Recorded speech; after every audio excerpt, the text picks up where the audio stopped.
Hello dear students, एक बार फिर से आप सभी का स्वागत है मेरे चैनल बेसिक इंग्लिश कोचिंग में। गाइस, चलते हैं पैसिव वॉइस पे। फ्यूचर इंडेफिनिट टेंस का पैसिव वॉइस मैंने अपने प्रीवियस वीडियोस में प्रेजेंट इंडेफिनिट और पास्ट इंडेफिनिट के पैसिव वॉइस पढ़ा दिए थे। उम्मीद करता हूं कि आपको समझ में आया भी होगा। आज चलते हैं फ्यूचर इंडेफिनिट टेंस पे। Active and passive voice future indefinite tense, वही रूल रहेगा, थोड़ा सा सहायक क्रिया बदल जाएगी, बाकी रूल जो है वही रहेगा लगभग। जैसे चलिए बोर्ड पे समझते हैं तो ज़्यादा अच्छा रहेगा बिना समय खर्च किए। देखिए इसका रूल क्या है, थोड़ा सा रूल है, आप नोट कर लीजिएगा। सहायक क्रिया विल शैल जो कि आपको फ्यूचर इंडेफिनिट टेंस में मिलेगी। सहायक क्रिया विल शैल जो कि आपको फ्यूचर इंडेफिनिट टेंस में क्लियरली मिलेगी। जैसा कि आपने टेंस पढ़ा होगा तो आप जानते होंगे। तो सहायक क्रिया विल शैल के बाद आपको बी का प्रयोग करने वर्ब की जो है आपको थर्ड फॉर्म का यूज करना है। विल शैल के बाद बी का प्रयोग करके क्रिया की आपको थर्ड फॉर्म लिखनी है, verb third form of the verb लिखना है। तो इसमें समझ लेते हैं पहले, थोड़ा सा हिंदी निकालना ज़्यादा अच्छा होता है गाइस। अगर आप सेंटेंस की अगर हिंदी निकाल लेते हैं तो इससे आपको फ़ायदा ये होगा कि आपको क्लियर हो जाएगा कि सब्जेक्ट क्या है और ऑब्जेक्ट क्या है। तब आप आसानी से सब्जेक्ट को इधर कर देंगे, ऑब्जेक्ट को उधर कर देंगे, जैसा कि पैसिव वॉइस का रूल है। तो चलिए समझते हैं इसको। फ्यूचर की पहचान ये है कि विल शैल प्लस वर्ब की फर्स्ट फॉर्म लगी रहेगी। विल शैल प्लस वर्ब की फर्स्ट फॉर्म का प्रयोग आपको मिलेगा। और इसकी हिंदी निकालते समय हिंदी वाक्य के अंत में अंतिम शब्द में गा, गी, गे आदि मात्रा लगे हुए शब्द जो है आने चाहिए, ऐसा आप हिंदी निकालिए। तो चलिए समझते हैं। हरीश विल बारो, बारो मतलब उधार लेना। हरीश विल बारो यानी उधार लेगा, हरीश उधार लेगा। सम मनी यानी कुछ पैसा, कुछ धन। फ्रॉम हिज फ्रेंड यानी अपने मित्र से। हरीश अपने मित्र से कुछ पैसा उधार लेगा। हिंदी निकालने का तरीका है, आप सब्जेक्ट लिख दीजिए जैसे हरीश और फिर पीछे पहुंच जाइए, अपने मित्र से कुछ धन उधार लेगा, इस तरह से। तो अब इस प्रकार आप सब्जेक्ट ढूंढ पाओगे, यानी कौन धन उधार लेगा, उत्तर मिला सब्जेक्ट, यानी हरीश उत्तर मिला तो ये सब्जेक्ट हो गया उत्तर के रूप में। हरीश अब क्या उधार लेगा, उत्तर मिला कुछ धन, तो ये आपको क्लियर हो गया सब्जेक्ट और ऑब्जेक्ट, जो कि बहुत जरूरी है। अब हम वही पुराना नियम, यानी सब्जेक्ट को हम इधर लाएंगे और ऑब्जेक्ट को हम सिंपली इधर लाएंगे। और ये जो रूल है इधर यहाँ पे वर्ब का जो रूल है, आप बस शैल विल जैसे लिखा है वैसे लिखा रहने दीजिए। इसके बाद बी का यूज कर दीजिए अपनी तरफ से और वर्ब की third form of the verb. तो चलिए इसको बनाते हैं। सम मनी को हम ले आए इधर, ये हो गया सम मनी। सम मनी इधर आ गया, इसके साथ भी विल लगेगा। विल शैल कैसे लगता है, आप टेंस पढ़े हैं तो जानते होंगे। आई और वी के साथ शैल लगता है, बाकी सबके साथ विल लगता है। तो सम मनी विल, इसके बाद बी लग जाएगा, सम मनी विल बी। और वर्ब की हमें क्या करना है, थर्ड फॉर्म लिखना है। तो बारो का थर्ड फॉर्म होता है बारोड, यानी some money will be borrowed. और फिर देखिए भाई, इधर जो भी लिखा है उससे आपको मतलब नहीं है। आपको मतलब है कि आपने सब्जेक्ट ढूंढ लिया, ऑब्जेक्ट ढूंढ लिया, इसको इधर कर दीजिए, उसको उधर कर दीजिए, बीच में जो रूल है वो कर दीजिए, बात खत्म। ठीक है, फिर लास्ट में ये चीज लिख दीजिए। तो ये जो हरीश है ये यहाँ आएगा, बाई हरीश हो जाएगा। ठीक है, तो इसका सिंपली बस यही नियम है, इधर उधर करना। तो ये Harish will borrow some money will be borrowed by Harish, इतना बन गया। अब ये लास्ट में जो बचता है फ्रॉम हिज फ्रेंड, वो लिख दीजिए फ्रॉम हिज फ्रेंड। ये बन गया आपका पैसिव वॉइस फ्यूचर इंडेफिनिट का। बहुत इजी है, ये आपका एक्टिव वॉइस है और ये आपका पैसिव वॉइस है। तो इसी नियम पर, इसी पैटर्न पर जितने भी सेंटेंस है वो बदल जाएंगे। अगर निगेटिव है तो निगेटिव आप बनाइए, इंट्रोगेटिव है तो इंट्रोगेटिव बनाइए। चलिए चलते हैं, समझते हैं इसको। सरिता विल हेल्प, सरिता सहायता करेगी। बी मतलब मेरा, in the time of need, आवश्यकता के समय में। टाइम ऑफ नीड का मतलब होता है आवश्यकता के समय में। तो सरिता आवश्यकता के समय में मेरी सहायता करेगी। तो इसमें सब्जेक्ट ढूंढिए, कौन सहायता करेगी, उत्तर मिला सरिता। किसकी सहायता करेगी, उत्तर मिला मेरी। तो बस यही दो चीज़ें आपको मिल गई, इसको इधर उधर करके पैसिव वॉइस बना दीजिए। तो गैस अगर मी इधर आगे आएगा तो आई हो जाएगा, जैसा कि मैंने अपने पहले वीडियो पैसिव वॉइस के पहले वीडियो में बताया था। अब आई के साथ आपको विल नहीं लगाना है, आई के साथ आपको शैल लगाना है। आई शैल, और उसके बाद बस एकमात्र बी लिख के क्रिया की वर्ब की थर्ड फॉर्म आपको लिख देनी है, तो हेल्प का थर्ड फॉर्म हेल्प हो जाएगा। आई शैल बी हेल्प्ड, और फिर इसको सरिता को हम उधर ले जाएंगे, बाई सरिता, इतना बन गया, आई शैल बी हेल्प बाई सरिता। अब ये लास्ट चीजें जो अतिरिक्त चीजें मिल रहे हैं इसको आप लिख दीजिए, in the time of need. ये हो गया आपका पैसिव वॉइस बन गया। तो चलिए चलते हैं तीसरे सेंटेंस पे, बी शैल ऑब्टेन, हम प्राप्त करेंगे। ऑब्टेन का मतलब होता है प्राप्त करना। Word meaning is also very important part of English language. अगर आपको वर्ड मीनिंग नहीं याद है तो ज़्यादा से ज़्यादा याद करिए, यही इसका एकमात्र अल्टरनेटिव है, विकल्प है, और कुछ नहीं। तो चलिए चलते हैं, वी शैल ऑब्टेन, हम प्राप्त करेंगे गुड मार्क्स यानी अच्छे अंक इन दिस ईयर्स एग्जामिनेशन, यानी इस साल के परीक्षा में। तो हम इस वर्ष की परीक्षा में, इस साल की परीक्षा में अच्छे अंक प्राप्त करेंगे। चलिए ढूंढते हैं सब्जेक्ट, कौन प्राप्त करेंगे, उत्तर मिला हम। क्या प्राप्त करेंगे, अच्छे अंक, बस इतना मिल गया।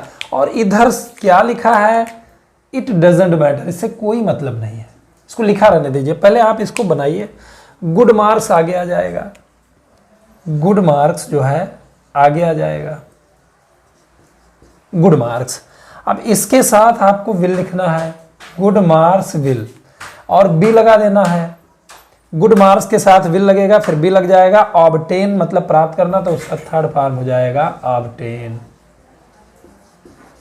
Good marks will B obtain. देखिए वी के साथ शैल लगा था, लेकिन यहाँ गुड मार्क्स आगे आ गया तो इसके साथ शैल नहीं लगेगा, विल लगेगा। तो good marks will be obtained, और ये जो अस है, वी है, इसको हम यहाँ आगे लाएंगे, पीछे ले जाएंगे तो बाई अस हो जाएगा। तो good marks will be obtained by us, फिर इसको आप लिख दीजिए, इन this year's examination, in this years, apostrophe लगाएंगे और एग्जामिनेशन लिख देंगे। ठीक है, तो ये बन गया, we shall obtain good marks in this year's examination. इसका पैसिव वॉइस बना, good marks will be obtained by us in this year's examination. अगर विल शैल आगे है तो आपको विल शैल आगे करना है पैसिव वॉइस में भी। विल यू प्लग, क्या तुम तोड़ोगे दो जूसी येलो मैंगोज, दो यानी उन जूसी यानी रस भरे, येलो यानी पीले, मैंगोज यानी आमों को, उन रस भरे पीले आमों को फार्मी मेरे लिए, क्या तुम मेरे लिए उन रस भरे पीले आमों को तोड़ोगे। सब्जेक्ट ढूंढते हैं, कौन तोड़ोगे, उत्तर मिला तुम। तो ये सब्जेक्ट है, तोड़ेगा कौन, तुम। क्या तोड़ोगे, थोड़ा यहाँ ऑब्जेक्ट ज़्यादा बड़ा है, इसको ध्यान दीजिए। क्या तोड़ोगे, उन रस भरे पीले आमों को, ये पूरा ऑब्जेक्ट है। ऑब्जेक्ट और सब्जेक्ट ढूंढना बहुत ही अनिवार्य है, अन्यथा फिर दिक्कत हो जाएगी, नहीं तो अगर नहीं ढूंढ पाए तो दो जूसी येलो मैंगोज इधर आगे आ जाएगा, उसके साथ भी विल जैसे आगे लगा है वैसे ही आगे लगेगा विल, और उसके बाद हम लिखते चले जाएंगे दोज जूसी येलो मैंगोज, पूरा ऑब्जेक्ट यहाँ पे लिख देंगे, will those juicy yellow mangoes. अब आपको क्या करना है, बी लगाना है, बी पैसिव वॉइस में जरूर लगता है। तो ये हो गया विल दो जूसी येलो मैंगोज बी, और उसके बाद वर्ब की थर्ड फॉर्म लिख देंगे। उधर क्या लिखा है उससे मतलब नहीं है, वर्ब की थर्ड फॉर्म हो जाएगा प्लग, उसका प्लग का थर्ड फॉर्म हो जाएगा प्लग्ड। विल दो juicy yellow mangoes be plucked, और फिर सब्जेक्ट यानी यू है, इसको हम इधर लाएंगे बाई यू, तब ये लिखा जाएगा फॉर मी लास्ट में। इस प्रकार आप आसानी से पैसिव वॉइस बना सकते हो। ठीक है, चलिए चलते हैं WH टाइप पे। क्वेश्चन वर्ड अगर लिखा है तो क्वेश्चन वर्ड को लिखा रहने दीजिए, बाकी जितना है उसका पैसिव वॉइस बना लीजिए। जो सहायक क्रिया आगे है तो सहायक क्रिया आगे रहने दीजिए। चलिए समझते हैं, वो ज़्यादा अच्छा होगा। व्हाई विल सी, वह क्यों पुल खींचेगी, द रोप यानी रस्सी, वह रस्सी क्यों खींचेगी। क्वेश्चन वर्ड भैया जी आप लिखा रहने दीजिए, और फिर कौन खींचेगी, वह सब्जेक्ट है, क्या खींचेगी, उत्तर मिला रस्सी ऑब्जेक्ट है। तो वह रस्सी क्यों खींचेगी, कौन खींचेगी, वह सब्जेक्ट है, द रोप ऑब्जेक्ट है, द रोप आगे लाएंगे।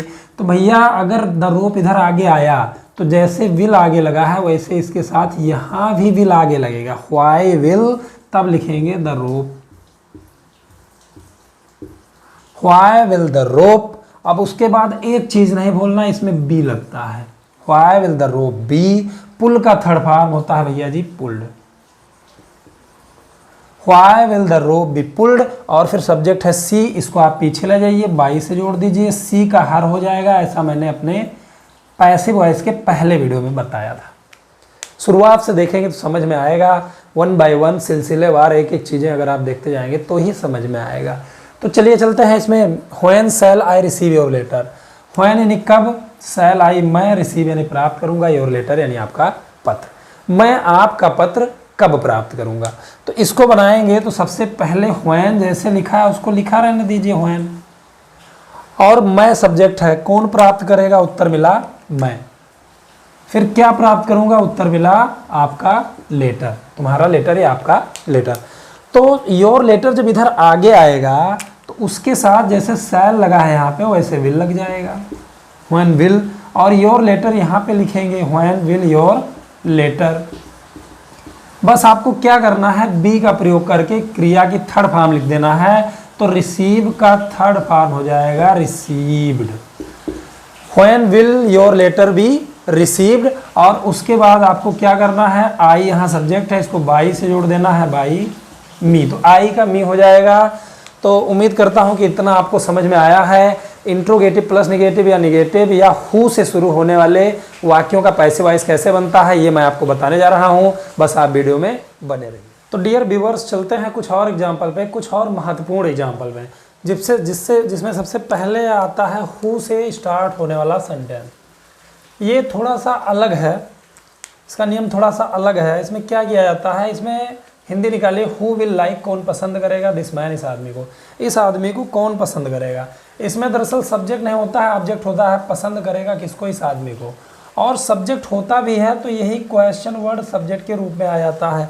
तो ऐसे सेंटेंसेज को हम पैसिव वॉइस में बदलते समय क्या करते हैं कि हु के स्थान पर बाई होम कर देते हैं, ठीक है, ये चीज़ आप याद कर लीजिए, हु के स्थान पर बाई होम कर देते हैं, और उसके बाद जो ऑब्जेक्ट होता है उसको हम आगे लाते हैं। तो ऑब्जेक्ट है दिस मैन, इसको ऑब्जेक्ट लाएंगे आगे, दिस मैन आगे आएगा तो उसके साथ विल लग जाएगा, क्योंकि पहले सहायक क्रिया लगती है, बाई होम विल, तब दिस मैन इधर चला जाएगा, ठीक है, ध्यान रखिए, इसको थोड़ा टफ है। By whom will this man, अब आपको बी लगाने की आवश्यकता है, by whom will this man, B, और क्रिया की आपको उधर ले जाना है जिसका थर्ड फॉर्म लिखना है। तो लाइक का थर्ड फॉर्म हो जाता है लाइक। तो ये बन गया who will like this man, तो इसका पैसिव वॉइस बना by whom will this man be liked. इसका पैसिव वॉइस इसी तरह से बनेगा। चलिए चलते हैं इस सेंटेंस पे, who will not watch this movie, इस फिल्म को कौन नहीं देखेगा। हिंदी निकालना बहुत ही ज़रूरी होता है। हु यानी कौन, विल नॉट वॉच नहीं देखेगा, दिस मूवी यानी इस फिल्म को, तो इसमें ऑब्जेक्ट है दिस मूवी, और सब्जेक्ट भैया जी आप ये समझिए सब्जेक्ट यही है, सब्जेक्ट इसके सिवाय और कोई नहीं है। Who will not watch this movie, इस फिल्म को कौन नहीं देखेगा। तो इसको बनाने के लिए आपको बस एक काम करना है, हु के स्थान पर बाई होम हो जाएगा, ठीक है, बाई होम, और ऑब्जेक्ट यानी दिस मूवी जब हम इधर लाएंगे तो उसके साथ विल लग जाएगा, लेकिन नॉट नहीं लगेगा, ध्यान रखिएगा। By whom will this movie पहले लिखिए तब नॉट लगेगा, ठीक है, नॉट सब्जेक्ट के ऑब्जेक्ट के बाद लगता है। By whom will this movie not यहाँ लगेगा, उसके बाद आप लगाइए be, by whom will this movie not be, और वॉच का थर्ड फॉर्म आप लिख दीजिए वॉच्ड। तो इस तरह से आपको हु से स्टार्ट होने वाले एक्टिव वॉइस को पैसिव वॉइस में चेंज करना है, कन्वर्ट करना है। चलिए इन 3 सेंटेंसेस पे चलते हैं और इसके बाद फ्यूचर क्लियर हो जाएगा। आई शैल ऑलवेज, मैं हमेशा, रिमेंबर याद रखूंगा, यू मतलब तुम्हें, मैं हमेशा तुम्हें याद रखूंगा। कौन याद रखेगा, मैं ये सब्जेक्ट है, किसको याद रखूंगा, तुम्हें, ये ऑब्जेक्ट है। अब हमने क्या करना होता है, इसको इधर करना होता है, इसको उधर करना होता है। यू इधर आ जाएगा, यू के साथ शैल लगेगा नहीं, यू के साथ विल लगेगा। ऑलवेज भैया जी जहाँ पे लिखा है वहाँ पे लिखा रहने दीजिए, यू विल ऑलवेज। बस आपको क्या करना है, बी ऐड करना है, बी आप मत भूलिए, पैसिव वॉइस में बी जरूर लगता है।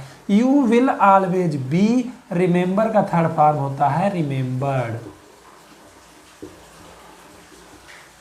You will always be remembered, और आई उधर चला जाएगा, बाई मी हो जाएगा। चलिए अगले सेंटेंस को समझते हैं। माई फादर, मेरे पिताजी, विल नॉट फॉरगिव, क्षमा नहीं करेंगे, यू मतलब तुम्हें, फॉर योर फॉल्ट तुम्हारी गलती के लिए। मेरे पिताजी तुम्हें तुम्हारी गलती के लिए क्षमा नहीं करेंगे। कौन नहीं क्षमा करेंगे? मेरे पिताजी। किसको क्षमा नहीं करेंगे? तुम्हें, ये ऑब्जेक्ट है। बस सब्जेक्ट ऑब्जेक्ट आपको इधर उधर करना रहता है। यू आपका इधर आ जाएगा, ठीक है। यू के साथ आपने विल लगा देना है। नॉट जैसे लिखा है वैसे लिखा रहने दीजिए, बस इसके बाद आपको बी लगाना है, ठीक है। You will not B. अब उसके बाद फॉरगिव का थर्ड फॉर्म हो जाएगा forgiven. You will not be forgiven. अब पहले सब्जेक्ट आप उधर ले जाइए, bye my father, bye my father. ये बन गया आपका पैसिव वॉइस। लास्ट में जो बचता है उसको बाद में लिखिए। मतलब सब्जेक्ट और ऑब्जेक्ट मिल गया है, इसको बना लीजिए, you will not be forgiven by my father. अब फॉर योर फॉल्ट लास्ट में लिख दीजिए, फॉर योर फॉल्ट। ये तरीका होता है पैसिव वॉइस में बदलने का। चलिए लास्ट सेंटेंस पे चलते हैं। ही विल नेवर, वो कभी नहीं। डू मतलब करेगा, इट मतलब इसे, अगेन मतलब दोबारा। वह इसको दोबारा कभी नहीं करेगा। कौन नहीं करेगा का प्रश्न करने पर आपको मिल गया सब्जेक्ट ही। क्या नहीं करेगा? इसको, यानी यह, ये मिल गया ऑब्जेक्ट। इट को आप आगे ले आइए, इट, और इसके साथ विल लगा है, लगा रहने दीजिए, इट विल, क्योंकि इट के साथ विल ही लगेगा। नेवर जहाँ पे लगा है वहीं पे लगा रहने दीजिए, हटाइए मत। बस आपको पैसिव वॉइस में बी का यूज करना है, ठीक है। इट विल नेवर बी, और वर्ब की थर्ड फॉर्म, तो डू का थर्ड फॉर्म होता है done. It will never be done. अब पहले सब्जेक्ट इधर ले आइए, by him. It will never be done by him, again last में जोड़ दीजिए, ठीक है। ध्यान रखिए कि सब्जेक्ट और ऑब्जेक्ट दोनों सही से फाइंड आउट हुआ है। इसको इधर उसको उधर कर दीजिए। अंत में जो लिखा है उससे कोई मतलब नहीं है, डजेंट मैटर, उसको अंत में ही लिखा रहने दीजिए, ठीक है। तो इस तरह से एक्टिव और पैसिव वॉइस फ्यूचर इंडेफिनिट का बनेगा। उम्मीद करता हूं कि फ्यूचर इंडेफिनिट का एक्टिव और पैसिव आपको समझ में आ गया है। आगे वीडियोस में मिलते हैं इन्हीं तीनों टेंसेज, यानी present indefinite, past indefinite, future indefinite के पैसिव वॉइस के साथ, लेकिन कुछ नए और महत्वपूर्ण नियमों के साथ, जो परीक्षा उपयोगी भी होने वाले हैं, कंपटीशन उपयोगी भी होने वाले हैं, ठीक है। तो इस वीडियो में इतना ही। लास्ट में होमवर्क दिया रहेगा, हो सके तो बना लीजिएगा, या किताब से बना के मुझे मेरे नंबर पर कांटेक्ट करके चेक कराइए, या व्हाट्सएप पर दे दीजिए। इस वीडियो में बस इतना ही। अगर आप मेरे चैनल में नए हैं तो प्लीज़ मेरे चैनल को सब्सक्राइब कर लीजिए, हो सके तो सोशल साइट्स पर इसको शेयर कर दीजिए। बेल आइकन को हिट करना ना भूलें, ताकि मेरे वीडियोज़ के नोटिफिकेशन आपको मिलते रहें। इस वीडियो में बस इतना ही। Thank you, thanks for watching, good bye.